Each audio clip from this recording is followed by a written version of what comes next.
Welcome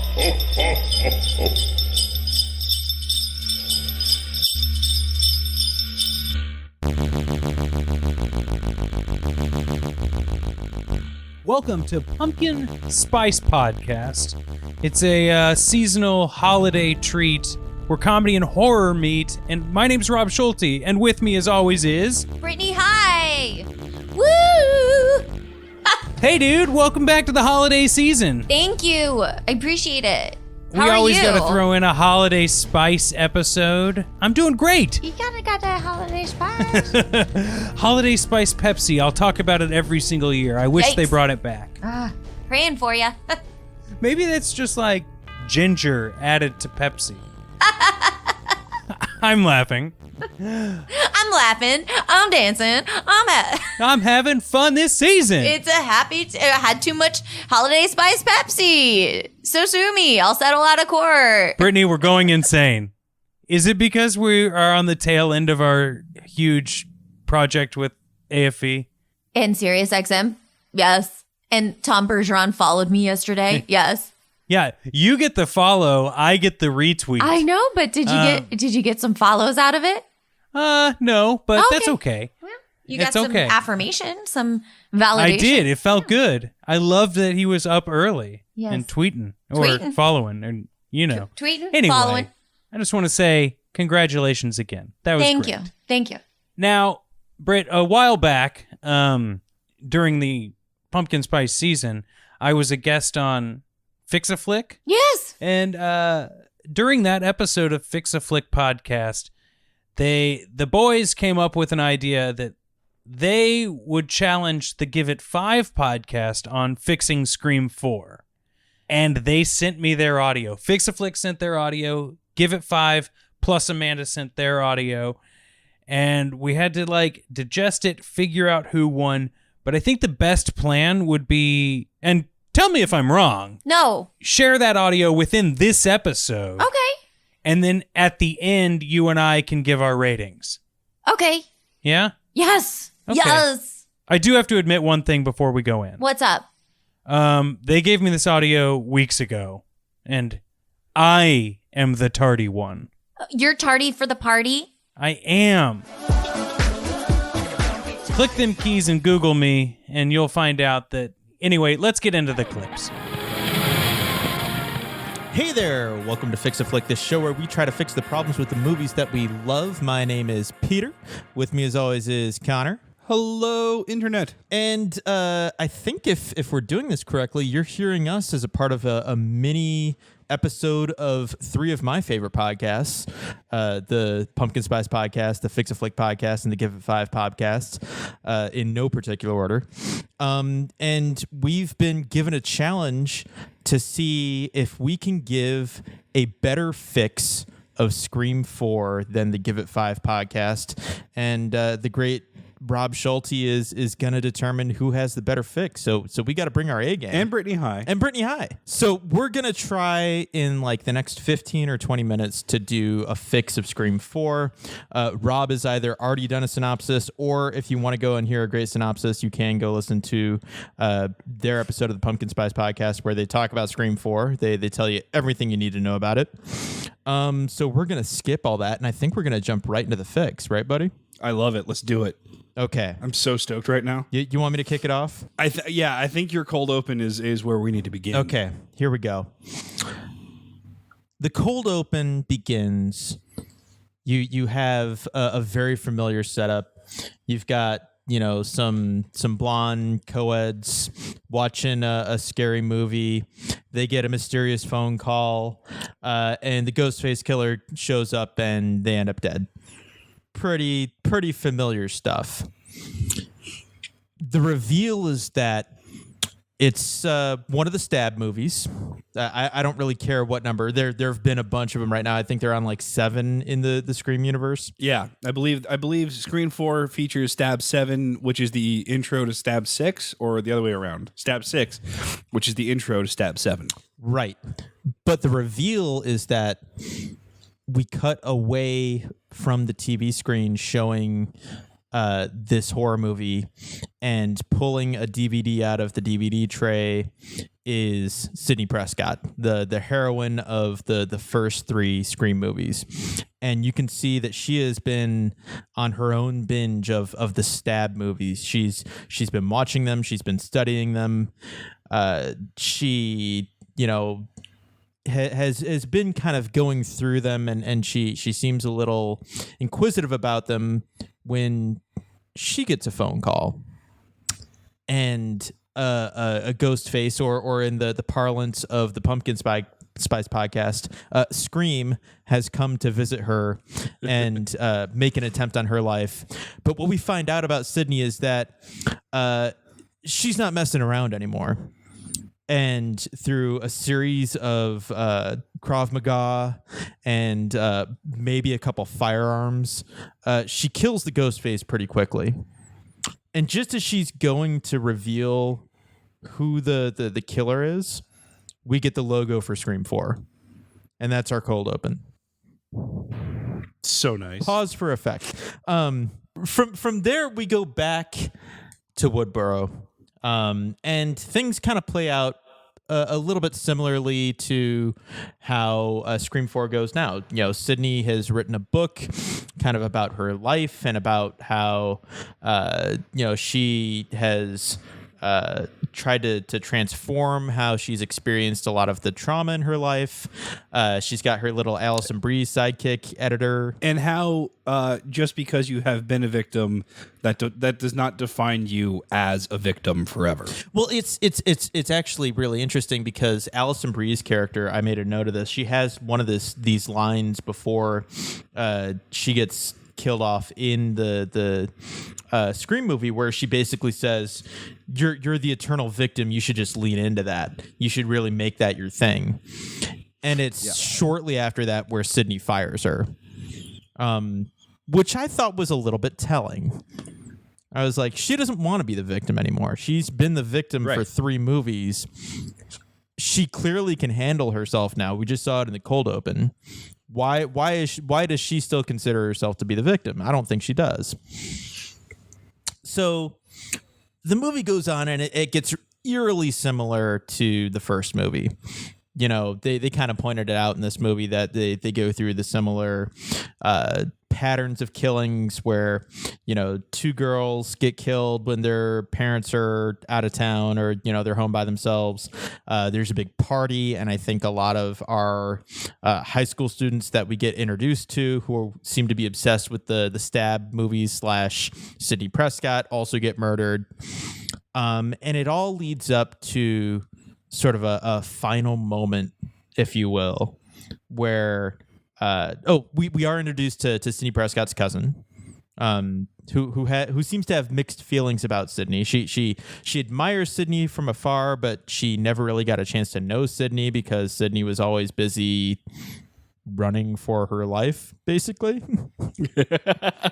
No, well, in hiding too. Yeah. I mean, it's definitely shown in Scream 2 and hinted at in Scream. I'm sorry, it's shown in Scream 3. Yeah. I'm getting my Screams mixed up. I know. That she's been living sort of in an isolated, secluded space, and I would imagine that she's been doing quite a bit of that in the intervening 10 years since the last Scream movie. And so the rest of the movie plays out fairly similarly to what we see in Scream 4.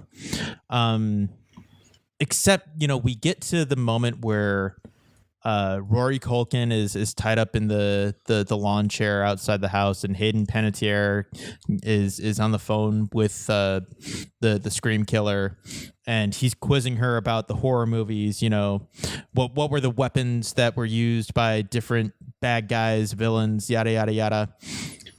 But then he starts asking her about the events that happen in Scream. Who was the original Ghostface in the Stab movies? No, not in the Stab movies. Who was the original Ghostface? No, the real people. How many of them were there? What were their names? And Hayden Panettiere does not know. But the Scream killer seems to be really obsessed with what happened in the first Scream. And as a result, Rory Culkin dies immediately. He in the movie, he spoiler alert, he was one of the Ghostface. This movie, not so much. He's an innocent bystander. He gets the chop. What we do find out is that on a parallel, there are two Ghostface, but they're not working together.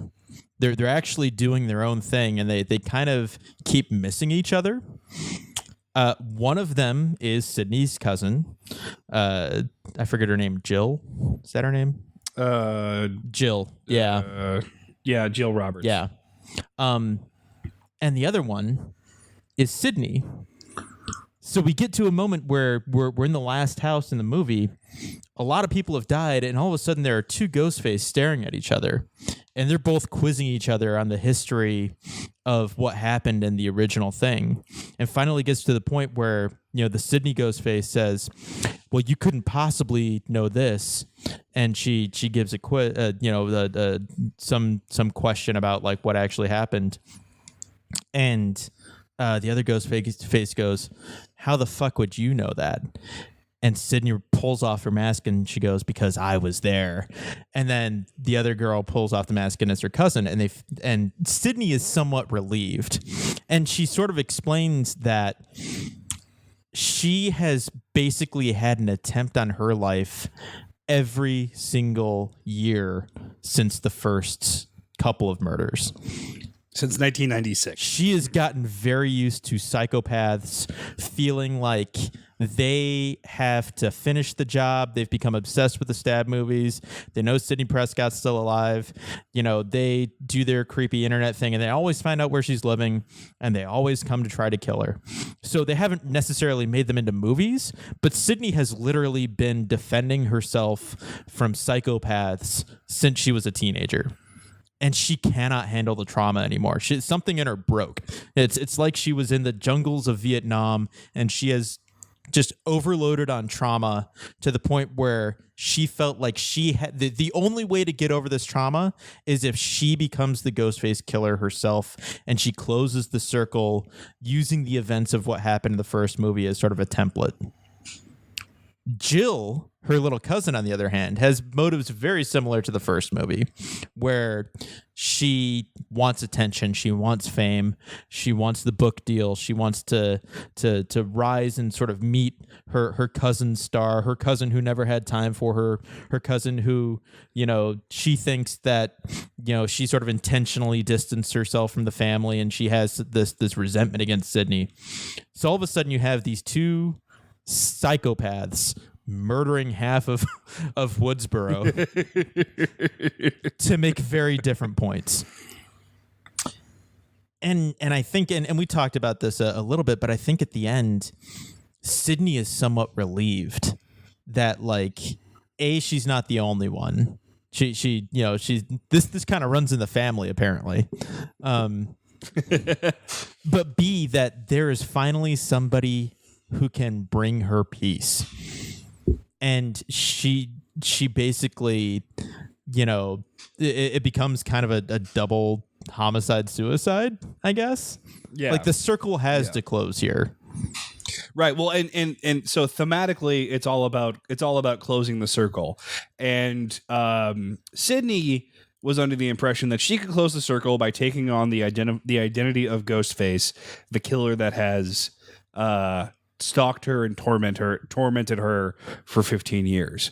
But what she runs into is this situation where somebody has basically recreated the first Scream killings sort of person by person. And I believe, sorry, in my version of the fix, which, this is the same fix, but a slight addendum that I would apply to the fix, Peter, is that Rory Culkin, Charlie Walker, actually is a conspirator with Jill Roberts, like in Scream 4, right? So you get the Billy Loomis character, and you get the Matthew Lillard's whatever, I forget what that character's name is, but you get the Matthew Lillard character, right. that and you get the kidnapped dad style character, and you have all of the other murder, characters from the first series of murders in Scream 1. Yeah, all the elements are there.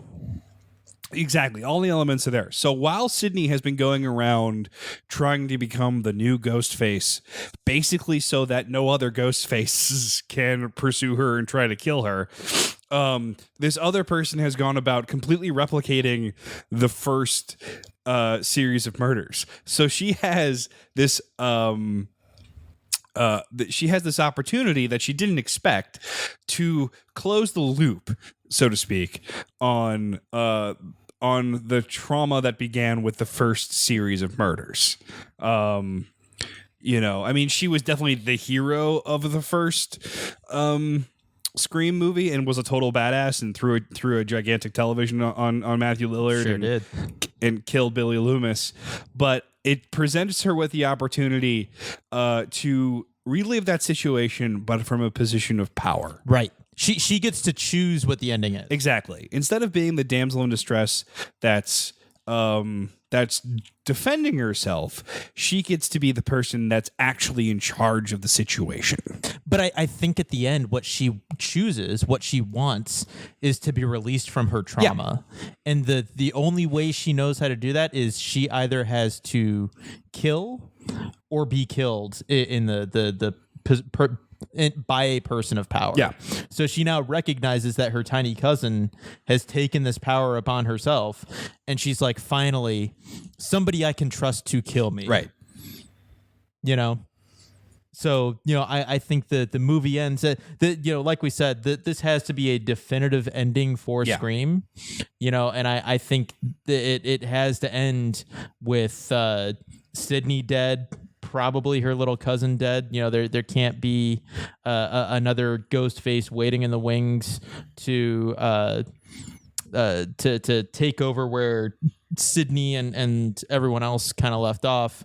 This is the end, and this is the ending. Most importantly, that Sydney chooses, even though it's kind of messed up that she becomes both the murderer and the victim. Yeah, I mean, that's the thing. That's the sort of the horror movie sad ending that we kind of run into, is that like in her attempt to stop being the victim and to take power, she in fact becomes a victim, or sort of in practical reality becomes a victim.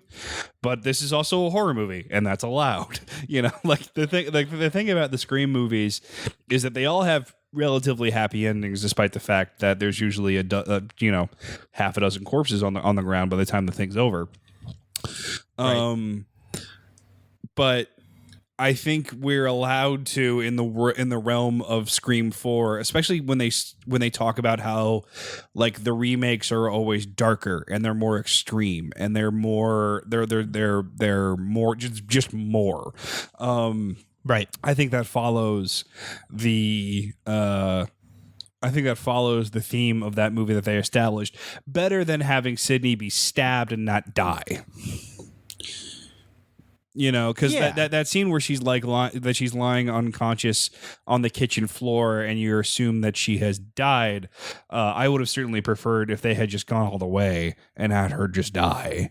But in our version, in our version, she gets something of a sort of dramatic send off and a definitive send off. Yeah, and also,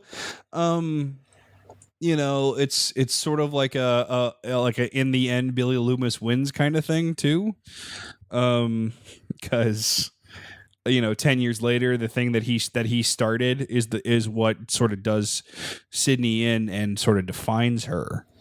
Definitely not like a super powerful happy ending, but but it's I think it's sort of I think it's in the realm of a Wes Craven horror movie about horror movies.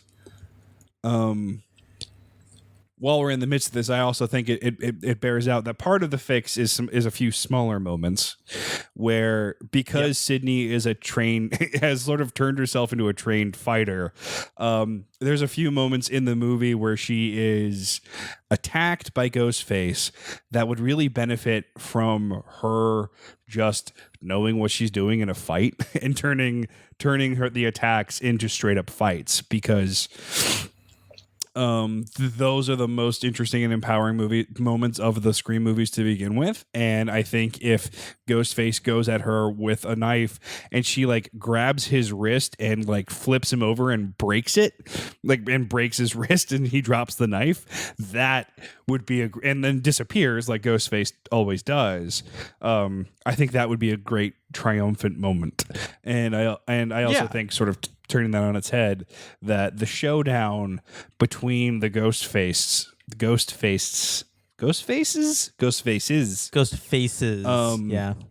the Screams, if you will, in the parlance of the Pumpkin Spice podcast, would be sort of like a stealth chase through the house kind of thing, where they're both sort of trying to call each other and menace each other on the phone.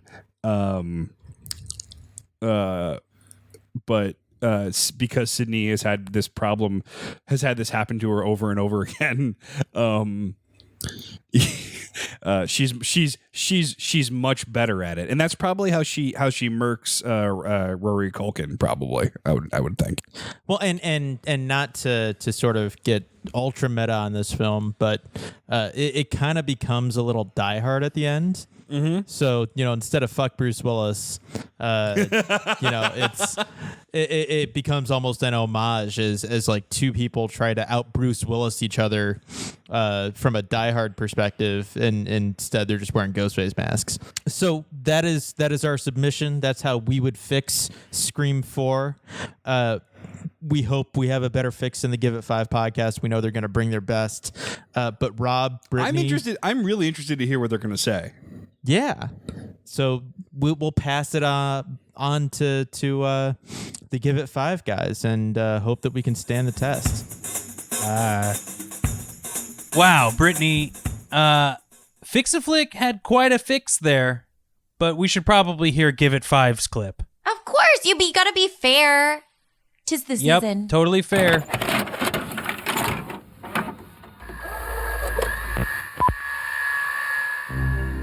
Well, That's not the point. That's not the point at all. I understand.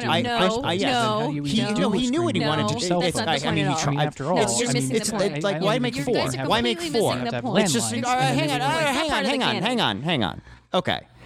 Clearly, we're not on the same page about this. Part of it might be the fact that I just brought Amanda in to this recording. I don't know. Hi. Called an audible. Against my will. Amanda from the Show Me Yours podcast is also joining us. It's a 4 podcast show now. It's a 4 podcast show now. I am the orange part of the MasterCard logo in this equation what a weird choice. Yes. But all right, we got to figure this out, because we told Connor and Peter we had a plan for how to fix this movie. That was your mistake. It was part of so it was definitely a mistake. And then we watched the movie again, and I was like, And then we watched the movie, and I kind of liked it. I didn't really have a problem. It's fine. Well, I personally liked it when it came out. Yes. So I will say it's tricky for me. I will say, all right, real quick, let's get our rankings of the 4 Scream movies. Matt, where would you put them all? probably like 1, 4, 2, 3 if I had to. Amanda? I'm like a 1, 4, 3, 2. I think I'm a 1, 3, 4, 2. Kind of like the 3 elements. I love the third I feel like one. 3 wrapped it up real nice. That's the thing about the 4th one. It's very epilogue. The 2 is the one I've seen the least because what's his face gets killed off, and he's like my favorite character. Oh, I want to say Malibu's Seth Most Green, Wanted. but no, the other one. Yeah, Malibu's Most Wanted. What's his name? Why is it Jamie eluding Kennedy. me? Jamie Kennedy. Oh, it's eluding me because I wasn't prepared. Yes, to do that this. I think I will say I think that is the biggest mistake the series made. Yes. But the 4th one. So what's the one sentence challenge of the 4th one that differentiates it from the other ones? Well, it's like it's like almost like a reboot because they're back in not Stars Hollow. That's Gilmore Girls. What's the name of the place? Woodsboro. What is it? Woodsboro. not Stars Hollow. Woodsboro. They're back in Woodsboro, Jesus. and they haven't been in Woodsboro since the first one. Yes. Wait, really? Yes, the Oh. second one they're at college, and the third one they're in Hollywood. Oh LA. shit! I didn't know that. I know the third one was LA. I thought that was the only weird Yeah, one. so it's sort of like got the reboot vibe. Well, that's what they're doing with like the young cast of like, here's this person, here's the meta guy from this generation. So it's trying to do that. It's essentially Scream soft reboots.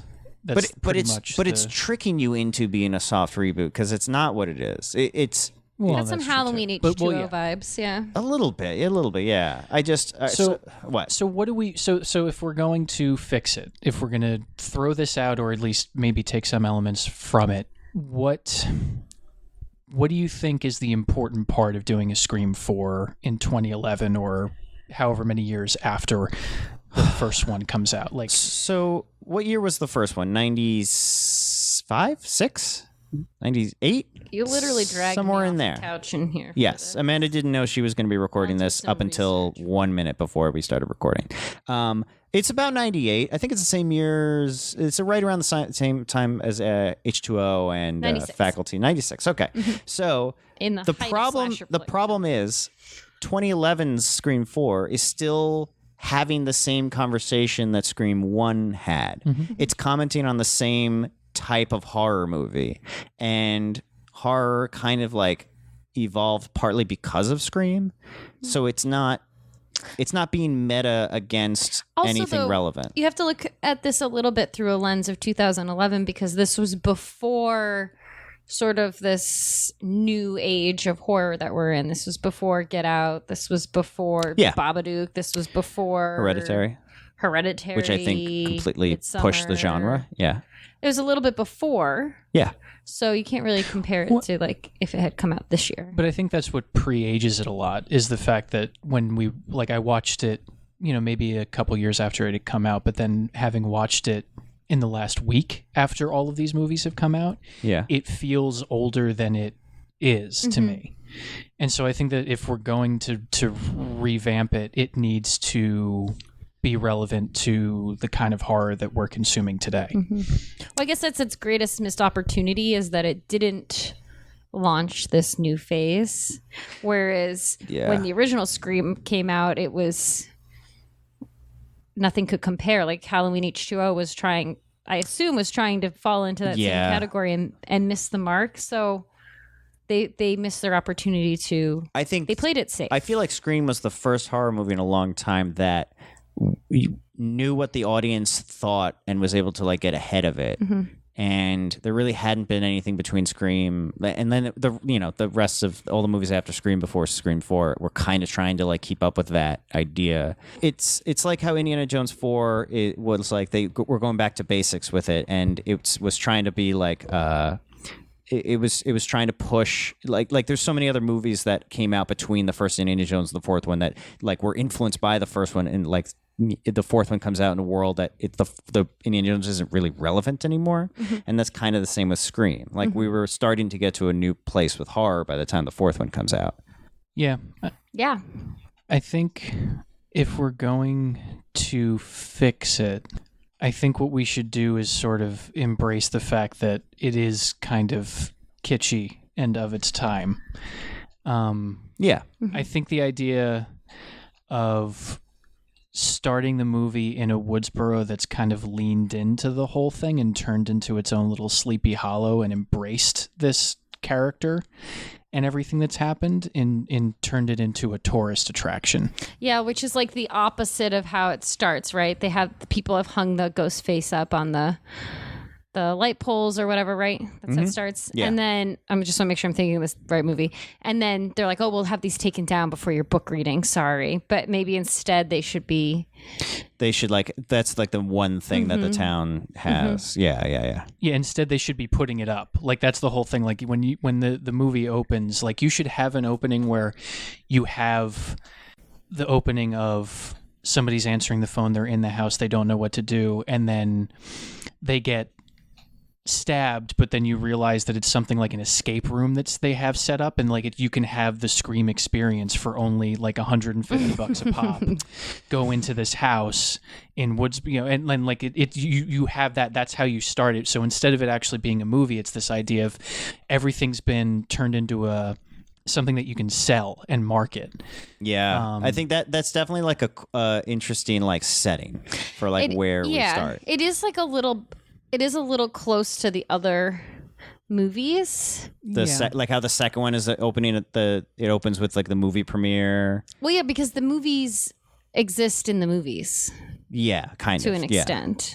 The Stab series. So, and yeah, so if they are leaning into Stab, which is totally plausible, I guess it fits into the... Well, I was going to say, so then you can do your, not necessarily full reboot, but just the idea of like getting just a new crop of kids of like, either you have kids that live in the town and have to deal with this all of the time, like mostly every October, and like they're the kids that have like the seasonal jobs where they have to run the haunted house or they have to do whatever, and they're so tired of it because none of them were around when any of this stuff was actually happening. Right. So they're just completely jaded to it until people start dying.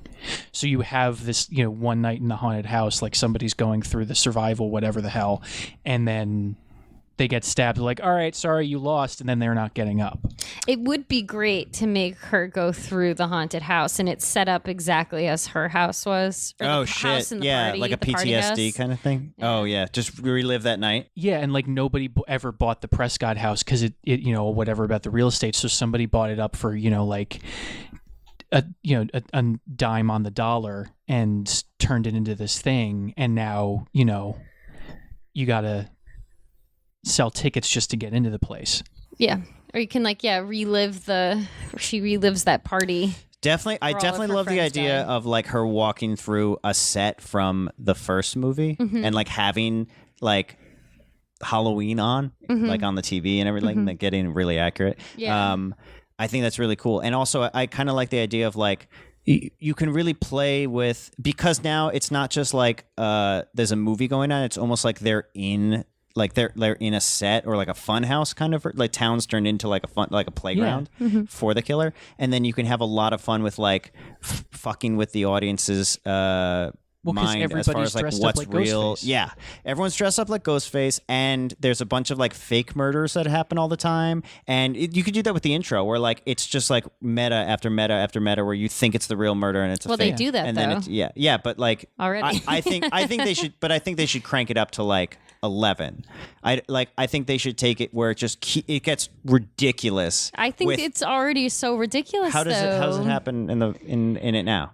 It's like two girls watching. It's like a series of celebrities. They do like 3 different versions. It's like 2 girls, and then one of them gets stabbed, and then it's them watching a movie. It's right. That's that one. Yeah. It goes through like a cycle of like movie. Yeah. Movie. But I think just going back to the original of just having like the one girl and then she gets murdered, but then you realize it's not a movie, it's not one of the Stab movies, it's not a sequel, they're not going to cold open into something. This is just reality now. Like people just come and pay to be victims.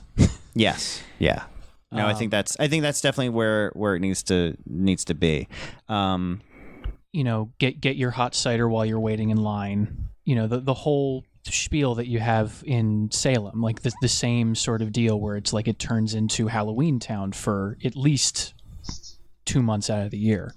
Have any of these taken place on Halloween? No. Maybe we make it have a Halloween setting, like just like instead of like a couple days or a couple weeks, it's just one day movie. Yeah, and just have it be one long night. They have to sort of. Well, survive. most of them only take a course over like 2 or 3 days. Yeah, a couple days. Yeah. But this is like just specifically one event day. Maybe it's Halloween, or maybe they like invented a holiday for it. Ooh. Yeah. That's grim. Screams giving. Stab day. Stab day. Yeah. Ghostmas. Ghostmas. They all have different jobs in like facilitating this. Where like, you've got the janitor who cleans up the haunted house, and you got like, you can have a lot of fun with like the people that kind of like keep this running. So who would you lean into the same twist for the killer? Yeah, I like it. I didn't see it coming the first time, and I like the I can't think of someone who would have been more surprising to be the killer than like who you think is the new Nev Campbell. What if we just make it Sidney Prescott? So like she goes crazy and just kills people. Well, it's not so much, but she adopts the mentality of like, this isn't something to fucking like joke about. Like people take tragedy and then turn it into this, thing. And she's like, well, all right, fine. Now you're going to experience it for real. Oh, that's such a jump in her character. I'm not against it, but like that's like, cause she is kind of like a horror movie heroine in a lot of ways. Yeah, she's a final girl. It's kind of like taking Laurie Strode and turning her into more of like the villain. I had one thought, and I'll put it in the category of so bad it's good. I was talking to Amanda about this before I started recording, where what you do with the fourth one, and I just need to hear another person say it's not good and not a good idea, because Amanda already did. What you do with the fourth one is you have it take place in real life, where Nev Campbell plays Nev Campbell, Courtney Cox plays Courtney Cox, and they all play actors that were in the Scream movies in real life. And then they start to get stalked by a Ghostface killer in real life. So like there's the Stab movie level of reality, there's the Scream movie level of reality, and then there's like real reality, where it's like you disregard the horror movie tropes entirely, as opposed to like flipping them on their heads, and you just make it more like grittier and darker. Meta as you can, and you get. have like full A-list actors trying to playing themselves, trying to convince people that there's a real Ghostface killer.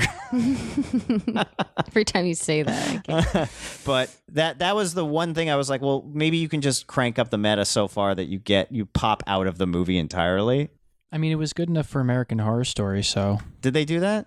Yeah, Roanoke. What do you mean? So Roanoke was. I didn't watch any of that. Roanoke was that season was half of the season was the reenactment of the thing that happened, and then the second half was the actors playing, like it's the meta level of they had actors playing the quote unquote real people, and then they had actors playing those real people in reenactments of that. Oh, that sounds exhausting. And then in the second half of the season, they put them all in the same house to sort of survive the night or whatever. Yeah. That makes me hate my idea. Now that you've heid it from someone else. Now that I've heard American Horror Story did it when they had no more ideas left. I don't entirely hate the idea of Sidney Prescott being the murderer, killer, Ghostface killer, but I think because the other three movies deal so much with the trauma, I just don't know if it makes. I don't know. That's fair. I could see like Courtney Cox if you're gonna do that to somebody. No, I mean, no, I hate this. She's great, but you're like, ruining it. I don't know. It's Dewey. It's fucking Dewey. Dude, the fact that Dewey never got killed off is I think he gets stabbed in that's the every running movie. joke. Yeah, I mean, he's that's kind of fucked up at the end there. Yeah, it's ridiculous. But no, I think if the fourth movie doesn't exist and we're writing the fourth movie, then like the twist being like the new Nev Campbell character being the killer works. I don't think and I will say so the one thing do you make her related or not? You Does can that make not her related. matter? No, that's fine. I think I don't know if that matters to me so much as like I like the idea. I think if you go ahead. No, I was going to say I like the idea of so we've got the group of local kids, and there's the girl that's totally being set up to be the successor to Sidney Prescott, and angling it that way of like she's not into any of this shit and blah blah blah, and then that's what you do is you do that turn where she seems so over it, but ultimately at the end it's kind of that same twist, like you have that Emma Roberts character where it's like, no, actually this is how I'm going to get famous. Yeah, so I think if you have her not be related to Sydney, then you have the thing where the audience feels like they're the first ones to be like, oh, this is kind of like the new Sydney Prescott, as opposed to the movie being like, hey guys, this is clearly it. Yeah, this is pay her. attention. Pay attention. She's related. They look the same. Like, this is what we're doing. Yeah. Go with it. So and she's got the creepy boyfriend. Like a lot of it's too on the nose. Yeah. And then you do that. You still use that angle from the original Scream 4, where she's doing this to set herself up to be that survivor, so that she can get her book deal and all that. All that stuff. Yeah, I think that's all pretty good. All right. So then, who ends up ultimately being our protagonist? Are we going to bring Sydney Prescott back at all? Yeah, you can't make a Scream movie without the big three, I don't think. Okay. I think you kill one of the three off. I think it's time if you're gonna kind of wrap it up. I agree. This would be the time to kill Jamie Kennedy, not 2. No, 3 would have been the time to kill Jamie Kennedy. Fuck. It's just too. Well, it's like the first too late third to bring him of back 2. to kill him. It's so, dude. It would be so Make funny him the killer. if they brought him back. Yeah. Oh my god.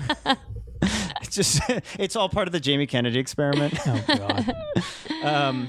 Yeah. No. I think you got to bring back all 3 of them, and I think it's got to be the kind of thing where you could almost do like you think Dewey's going to get hurt again and survive. Dewey's got to live. And Dewey, no, what if they do like a thing where you think he's going to pull through and he just like dies when they're not? But I don't think that's powerful enough. I think you have to kill either Sydney Prescott or Gale Weathers for it to have more impact. I would feel the most emotional if Dewey died. Really? You wouldn't? No. He's such a simple little lovely man. He's so sweet. Yeah, but he's not really. They're both. He's pathetic. He's the plucky comic relief sidekick character. Yeah, so I don't if he think- died, it'd be like, he's got such a heart of gold. Of course he does. I just think he's the No, I most mean, naive of them. But I don't know. I want to think, vote. I want Fix a Flick to put out a vote on if you're gonna which of the 3. I thought you said you're going to put it out to vote for the call 3 of into us, the and I'm like, toll-free you already line to lost. determine whether or not Dewey No. dies. Yes, I want to just see which. No, I just the vote is just which one would have the most emotional impact if they got killed off. Well, I was going to say, so let's say for the purposes of this, what brings our old heroes back to the town? Is it? I mean, we know it's seasonal. I think we know it's gonna be a thing.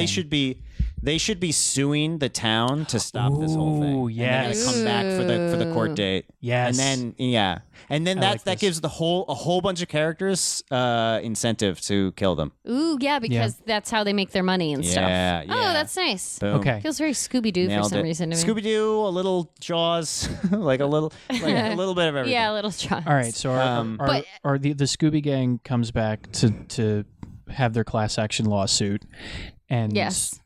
My one question is that do we do ensemble cast like this movie did, or do we get new unknowns?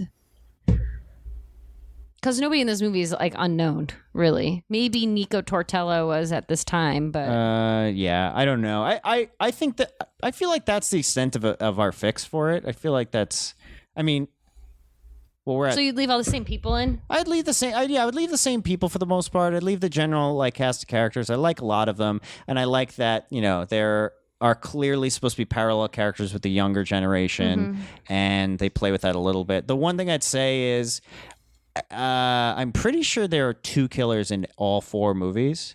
Yes. I would like that to be something different. I would like that to be either 1 or 3. Like, if there's like a third. So break the Scream formula. Well, break that part of it because it's not Even a though twist. that's something they explicitly talk about. Yeah, but it's not. Yeah, but the whole point of Scream is to like take what's established and then turn it on its head. Yes, but they don't. They always choose to break one or 2 rules. You can't break all the rules. No. It's not a Scream movie. But I think we still have a lot of the elements to it.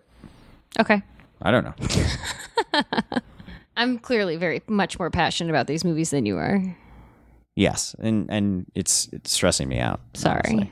No, I'm not sorry. Matt is just listening now. I know, Just like, yeah. He's just an arbiter in our marriage counseling. Yeah. So all right, so then we lose. I think keep the younger kids. Emma Roberts doesn't have to be related to Sydney Prescott, but she ends up being the killer. She gets set up that way. I still like the idea of Nev Campbell still surviving all of this. So I think we kill off Courtney Cox yeah. by default. Gail Weathers. Yeah. Gail Weathers. Goodbye, Gail Weathers. Yeah. And That's heartbreaking. See, that's a And good it should move. be because think- she's there and she starts investigating again, and she's like she should pick up the trail. yeah, she picks up the well, Yeah. not unlike the way that she kind of tries to do it here. And I don't like the fact that they make her very bad at her job in Scream 4. Yeah. I want, like, it's been 20 years since the first thing happened. She can actually know how to investigate. So she's doing stuff and you think, oh yeah, she's going to start figuring out clues and blah, blah, blah. And then, like halfway through the movie, just, walks into the wrong room or decides to try to secretly record something at one of the haunted houses. And then that's, gets stabbed. I mean, that scene kind of, And she's screaming out to people for help, and everybody's just like, "Oh, it's part of the thing. Look, Gail Weathers is in on it." Blah blah. Yeah, and exactly. That whole thing. So then, and correct me if the other Scream movies do this enough where this isn't a novelty at this point, but I think a cool angle with this like kind of like haunted house town element to it is so many of the murders can take place with a ton of people. Like you're not safe no matter where you are. Yeah. Because you're in either broad daylight or in public and nobody's really believing you. Yeah. So we take out a lot of that, like you're by yourself in the school at night element, and you just have It's it the be Jada like, Pinkett Smith death. yeah, which honestly that still fucks with me. The fact that she's Yes. in the theater. How many times do you? I always think about that scene when I go into a theater bathroom and it's completely empty during a movie. I literally always think about that scene. The bathroom part didn't get me. It's the fact that she gets killed surrounded by people and nobody knows, and she has to run up on stage in front of the screen and die there just for people to notice. Like that. That's the creepiest part of this. Yeah. The bathroom thing freaks me out. I stopped putting my ear to the bathroom stall ever since that scene.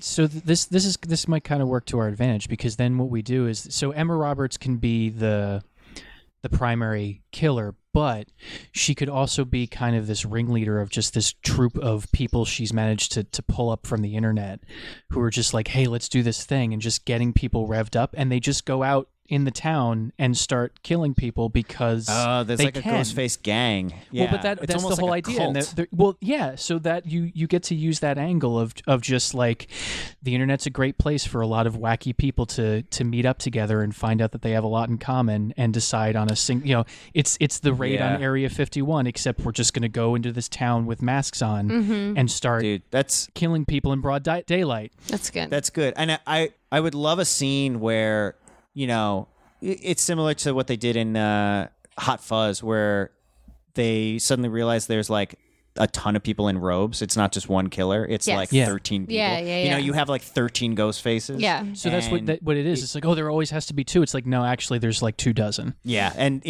there's just like a crazy scene at the end with like it's almost like a just like a bunch of a pack of wolves hunting. Yeah, I like that much better than just upping it to 3 or downgrading it to 1. Yeah, the third act is just like broad daylight Yeah. Ghostface, just like randomly popping out of places, and The town square. They're just, like, terrorized. like That's great. there are families like it's Disneyland going, oh look, they have like actors and everything. It's a reenactment, and like no one understanding what's going on. So it's the extra horror of like anybody can go.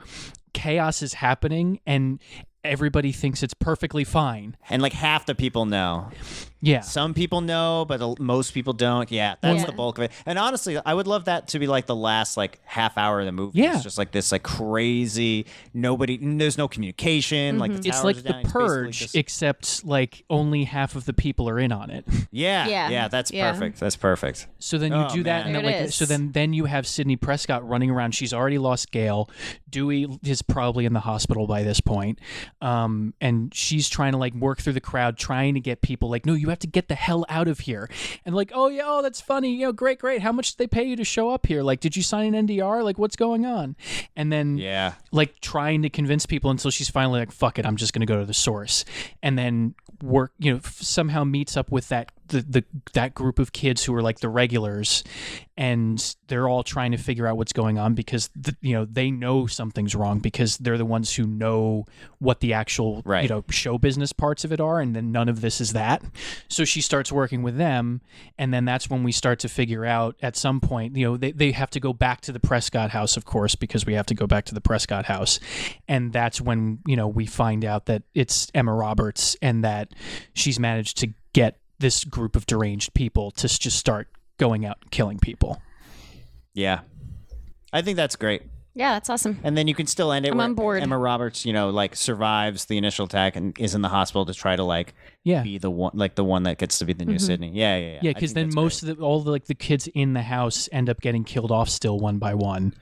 And then you end up that same ending, but then the weird kind of like the not quite happy ending is the fact that Nev Campbell survived, Dewey's around, but half of the people who came into town to commit these murders because they felt like it just disappeared into the ether because they realized the jig was up and nobody knew who they were except for Emma Roberts. Yeah. Oh, I like that where there's just a bunch of there's a bunch of Ghostface just out and about in the country now because there can be. I would love it if, and then the ending. So much social commentary. The ending is Nev Campbell with a shotgun, going out to hunt him down. It's just sets up for a sequel no one's gonna ever see. I mean, I'm all for it. I like it. I like it. All right. Well, that's our fix. Okay. Yeah. Thank you, Amanda, for assisting us as this residential Scream expert. You were more organized, Fix-A-Flick boys, but we have spunk. We are Matt and Frank from Give It 5, and joining us as an extra guest is Amanda from the Show Me Yours podcast. Tune in from Frank's Relationship. From Frank's Relationship, yes. Sorry. Thank you so much for listening to this fix of Scream 4. I kind of like Scream 4 as it is, actually. Maybe we just leave it. I like Scream 4 as is. Right? That's our fix. That's our fix. It's not broken. There's no fix. That's the real twist. Well, Brittany, I don't know how you judge such articulate and crafted fixes. So I'm going to propose an idea and let me know what you think. Okay. I think that the Fix-A-Flick fix should be awarded 5 golden rings. And I believe that Give It 5's fix of Scream 4 should be awarded 2 turtle doves. Oh, out of how many? Well, let's not get bogged down with details. Yeah, you're right. I'm not here to ask questions. I'm here to sing. No, I mean, I'm happy that you did ask questions, but I feel like if I gave them a number, it wouldn't equate. The rating is in the symbology. Right. Symbology. And not in the number. Yeah, right. Symbology. Do you think they're fair in ratings and accurately describe what was given? Yes, I think you're a fair and just podcaster. For sure. If I'm anything, it's fair and just. That's right. For sure. And Clive's dad. I am Clive's dad. Clive had a scare. Anyway, more on that in a bonus episode that'll be behind the paywall. It'll be kind of like our dentist episode. Yes. Oh my God. It's so good. It's so good. It's the gift that keeps on giving. Every time you listen to that dentist episode where Rob and I describe our dentist experiences, doesn't sound interesting, but when you listen to it, you're like, oh my God. A whole new world. Told you I'm here to sing. Close your mouth. All right. You drop something in my mouth one time. My dentist, I swear, I kind of trust him more because of it. No. Anyway, Brittany, what? This has been a great episode. Yeah, it really has. This will be in the Pumpkin Spice feed, and I think it'll also be in the Give It 5 and the Fix-A-Flicks feed as well. And we should say thank you to them too. Yeah, thank you. Thank you. Thank you, friends. Thank you from the bottom of Rob's heart. Yeah, apologies for being so late. Yeah. But hey, Britt, we're going to get some more bonus episodes into the Pink Jeans Patreon feed in this coming days, so be on the lookout and support the show if you're a listener and you feel like you want to. It's a great Christmas gift. Great Christmas gift. All right, dude. All right, talk to you later. Bye.